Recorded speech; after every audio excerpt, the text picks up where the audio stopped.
নমস্কার প্রিয় দর্শকবৃন্দ, আমি অমিত আপনাকে স্বাগত জানাই দিব্য জ্যোতিষ চ্যানেলে।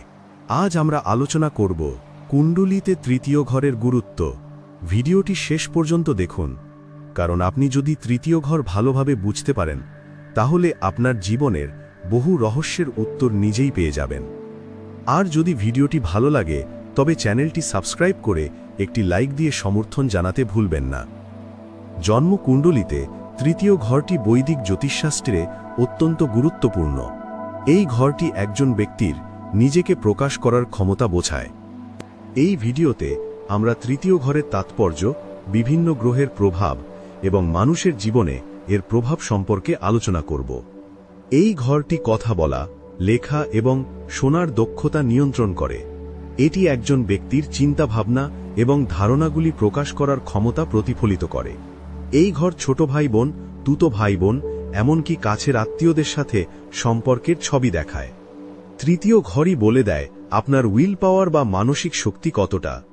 ঝুঁকি নেওয়ার ক্ষমতা, জীবনের চ্যালেঞ্জ মোকাবিলার মনোবল সবকিছু এখানেই। ব্যবসায়িক সফর, ছোট ট্যুর এসবেরও হিসাব রাখে তৃতীয় ঘর।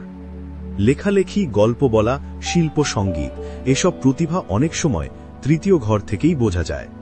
তৃতীয় ঘরে বিভিন্ন গ্রহের অবস্থান একজন ব্যক্তির বৈশিষ্ট্যকে রূপ দিতে পারে। তৃতীয় ঘরে রবির উপস্থিতি আত্মবিশ্বাস, নেতৃত্বের দক্ষতা এবং ভাই বোনেদের সাথে একটি দৃঢ় বন্ধন বৃদ্ধি করে। তবে এটি ইগো সম্পর্কিত দ্বন্দ্ব তৈরি করতে পারে। চন্দ্রের উপস্থিতি একজনকে ভাই বোনেদের সাথে আবেগতভাবে যুক্ত করে তোলে। এটি লেখা বা গল্প বলার মতো সৃজনশীল প্রতিভা বৃদ্ধি করে। তৃতীয় ঘরে মঙ্গল উচ্চ শক্তি, সাহস এবং দৃঢ়তার ইঙ্গিত দেয়। তবে এটি অনেক সময় অ্যাগ্রেসিভ কমিউনিকেশন তৈরি করে এবং জীবনে অসুবিধা নিয়ে আসে। বুধের উপস্থিতি লেখা এবং কথা বলার ক্ষেত্রে ক্ষমতা বৃদ্ধি করে। এই ঘরে বৃহস্পতি যোগাযোগের ক্ষেত্রে দার্শনিক দৃষ্টিভঙ্গি নিয়ে আসে। এটি ভাই বোনের মধ্যে সুরেলা সম্পর্কের ইঙ্গিত দেয়। শুক্রের উপস্থিতি যোগাযোগে আকর্ষণ এবং সৃজনশীলতা বৃদ্ধি করে। এটি সঙ্গীত, কবিতা বা অন্যান্য শৈল্পিক অভিব্যক্তির প্রতি ঝোঁকও নির্দেশ করতে পারে। ভাই বোনের মধ্যে ভালোবাসার সম্পর্ক বৃদ্ধি করে এবং প্রতিবেশীদের সাথে ভালো সম্পর্ক হয়। শনির উপস্থিতি কমিউনিকেশনকে গুরুতর করে তোলে।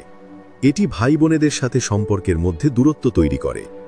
তৃতীয় ঘরে রাহুকে সাধারণত পজিটিভ বলে মনে করা হয়।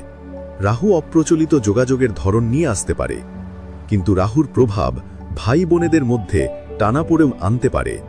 তৃতীয় ঘরে কেতু ভাই বোনেদের মধ্যে চ্যালেঞ্জিং সম্পর্ক নিয়ে আসে। ব্যক্তিরা ইন্ট্রোভার্ট হয় ও পরিবারের সদস্যদের থেকে বিচ্ছিন্নতার অনুভব করতে পারে। তৃতীয় ঘর কেরিয়ারের পছন্দ গঠনে গুরুত্বপূর্ণ ভূমিকা পালন করে, বিশেষ করে যেসব ক্ষেত্রে শক্তিশালী যোগাযোগ বা সৃজনশীলতার প্রয়োজন। এই ঘরের সাথে যুক্ত কিছু পেশার মধ্যে রয়েছে সাংবাদিক, লেখক, ইউটিউবার, পাবলিক স্পিকার, সেলস বা মার্কেটিং প্রফেশনালস, ক্রিয়েটিভ আর্টিস্ট ও পারফর্মার। তৃতীয় ঘর দুর্বল হলে, অর্থাৎ অশুভ গ্রহ এই স্থানে থাকলে কথাবার্তায় সমস্যা, ভাই বোনের মধ্যে দূরত্ব ও মানসিক চাপ তৈরি হয়।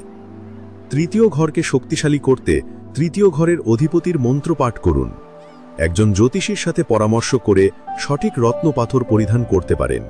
তৃতীয় ঘর আসলে একজন ব্যক্তির জীবনের গতি ঠিক করে।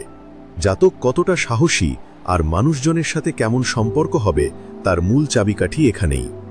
আপনার কুণ্ডলী বিশ্লেষণ করে তৃতীয় ঘরের অবস্থা বুঝতে পারলে জীবনকে আরও সুন্দর ও সমৃদ্ধ করা সম্ভব। ভিডিওটি ভালো লেগে থাকলে লাইক ও শেয়ার করুন আর চ্যানেলটি সাবস্ক্রাইব করুন। ধন্যবাদ। আবার দেখা হবে পরের ভিডিওতে।